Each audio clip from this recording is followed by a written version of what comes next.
The year 793 AD marks a cataclysmic turning point in English history.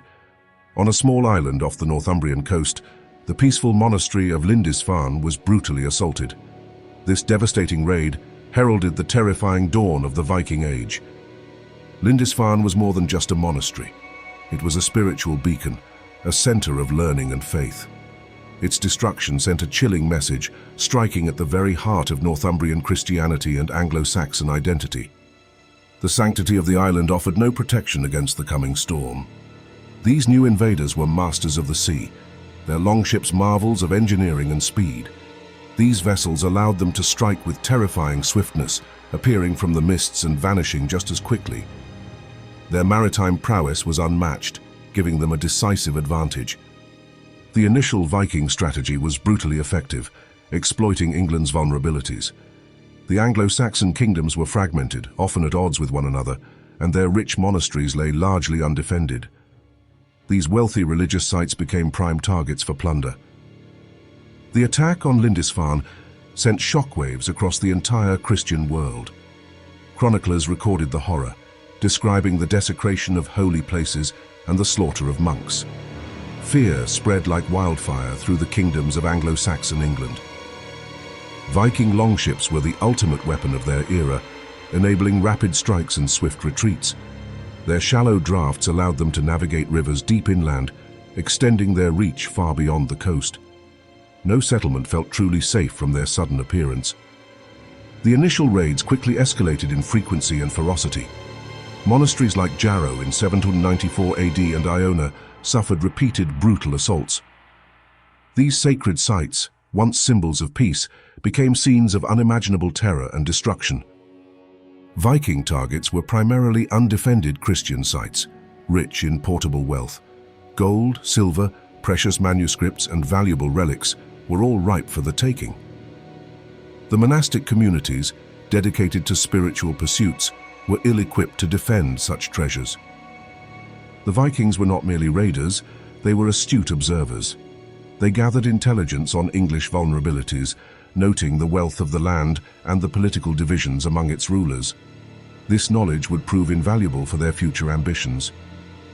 A significant shift occurred around 835 AD, signaling a change in Viking intentions. They began to overwinter in England, establishing temporary camps, rather than returning home after each raid. This marked a clear evolution from mere plunder to a more permanent presence. The arrival of the Great Heathen Army in 1865 AD marked a profound turning point.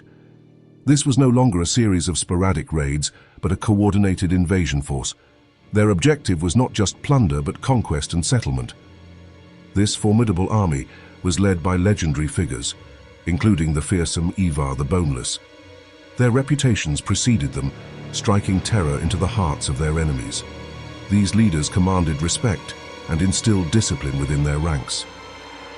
The conquest of Northumbria began swiftly, with York falling in 1866 AD. This ancient Roman city became a major Viking base, a strategic stronghold from which to launch further campaigns. It was renamed Jorvik, a testament to their new dominion. The destruction of East Anglia followed, culminating in the martyrdom of King Edmund in 869 AD. His brutal death at the hands of the Vikings symbolized the end of traditional English kingship in that region. It was a stark demonstration of Viking power. Mercia, once the most powerful Anglo-Saxon kingdom, crumbled under the relentless Viking onslaught. By 874 AD, its ruling dynasty was overthrown, and its lands were partitioned. The heartland of England was now largely under Viking control. By 878 AD, the situation for the Anglo-Saxons was dire. Only the kingdom of Wessex remained, a solitary bastion against the encroaching tide. It faced imminent extinction, its very existence hanging by a thread. Alfred's early reign, beginning in 871 AD, was marked by a series of crushing defeats. He was forced to pay tribute, known as Danelaw, to buy temporary peace from the Vikings. It was a desperate measure to preserve his kingdom. The winter of 878 AD brought a devastating surprise attack from Guthrum's Viking forces. Alfred was caught off guard, his kingdom overrun, and he was forced to flee. He sought refuge in the desolate marshes of Somerset. From his hidden stronghold in Athelney, Alfred began to rally his shattered forces. He sent out messengers, calling upon the Fyrd, the Anglo-Saxon militia, to join him. Hope, though faint, began to rekindle in the hearts of his people. The decisive moment came at the Battle of Edington in 878 AD. Alfred's reorganized army met Guthrum's Vikings in a pitched battle. Through sheer determination and strategic brilliance, Alfred secured a monumental victory. The aftermath of Edington led to the Treaty of Wedmore, a pivotal agreement. Guthrum, defeated, agreed to convert to Christianity, and the Danelaw was formally established. This treaty divided England, recognizing Viking settlement in the east. Alfred's influence grew far beyond Wessex after his capture of London in 886 AD. He transformed from merely the King of Wessex to a recognized leader of all English people not under Danish rule. He began to forge a new sense of shared identity. Alfred was not just a warrior king, he was an administrative genius. He initiated a comprehensive rebuilding of English civilization, recognizing that military victory alone was insufficient. His vision extended to every aspect of society. Central to his defense strategy was the burh system, a network of fortified towns. These burhs served as defensive strongholds, refuges for the population, and centers of trade. They were crucial for protecting his kingdom and its people. Alfred also implemented significant military reforms. He created England's first permanent navy, challenging Viking dominance at sea. He also reorganized the Fyrd, ensuring a more effective and readily available fighting force. Beyond military and administrative reforms, Alfred fostered a cultural renaissance. He recognized the decline of learning and actively promoted education. He commissioned the translation of important Latin works into Old English, making knowledge accessible. One of Alfred's most enduring contributions was the commissioning of the Anglo-Saxon Chronicle.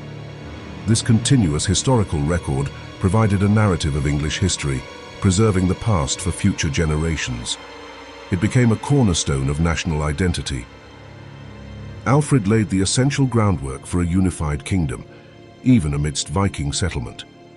He understood the need to integrate Viking settlers peacefully where possible, creating a more stable and resilient nation. His policies aimed for long-term cohesion.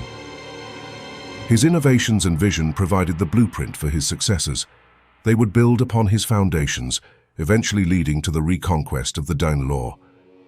This gradual process culminated in the forging of a single, unified English identity.